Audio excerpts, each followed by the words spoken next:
मोंटू और उसकी so called बहन पूरे परिवार को अपनी उंगलियों पर नचाने की पूरी फिराक में थे। लेकिन इस बार राध्या सीधे सीधे भिड्ढने या कोई कच्चा सबूत देने का रिस्क बिल्कुल नहीं लेना चाहती थी। उसने उनके ही खेल में उन्हें मात देने की एक ऐसी खतरनाक चाल चली जिससे वे खुद अपने ही जाल में फंस जाएं। जब घर में प्रॉपर्टी और तिजोरी की चाबियां सौंपने का सबसे बड़ा फैसला होना था, तब मोंटू दादी के सामने मासूमियत का चोला पहनकर राध्या को ही गुनहगार साबित करने पर तुला था।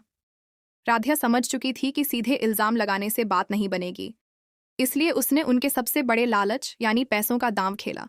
राध्या ने बड़ी चालाकी से मोंटू के कानों तक ये खबर पहुंचा दी कि दादी अपनी जायदाद का सबसे बड़ा टुकड़ा उसकी बहन के नाम करने जा रही हैं।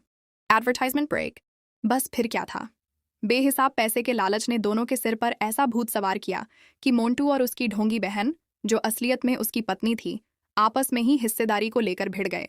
रात के अंधेरे में जब दोनों कमरे में पैसों के बंटवारे को लेकर एक दूसरे की धज्जियां उड़ा रहे थे, तब राध्या ने चुपके से हॉल का साउंड सिस्टम और माइक ऑन कर दिया। लालच में अंधा मोंटू चीख चीख कर अपनी पत्नी से कहने लगा कि बहन बनने की यह नौटंकी सिर्फ दादी का बैंक बैलेंस खाली करने के लिए है, इसलिए अपनी पत्नी वाली औकात में रहो। मोंटू का एक एक जहरीला शब्द स्पीकर के जरिए पूरे घर में गूंज उठा। हॉल में खड़ी दादी के कदमों तले जमीन खिसक गई। जिस मोंटू और उसकी नकली बहन पर वे जान छिड़कती थीं, उनका यह घिनौना सच सुनकर उनका भरोसा चकनाचूर हो गया।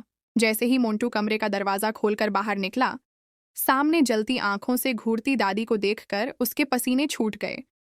अब देखना ये होगा कि क्या दादी मोंटू और उसकी बीवी को उसी वक्त धक्के मारकर घर से बाहर निकालेंगी और राध्या का सच समझकर उसे गले से लगाकर पछतावे के आंसू बहाएंगी।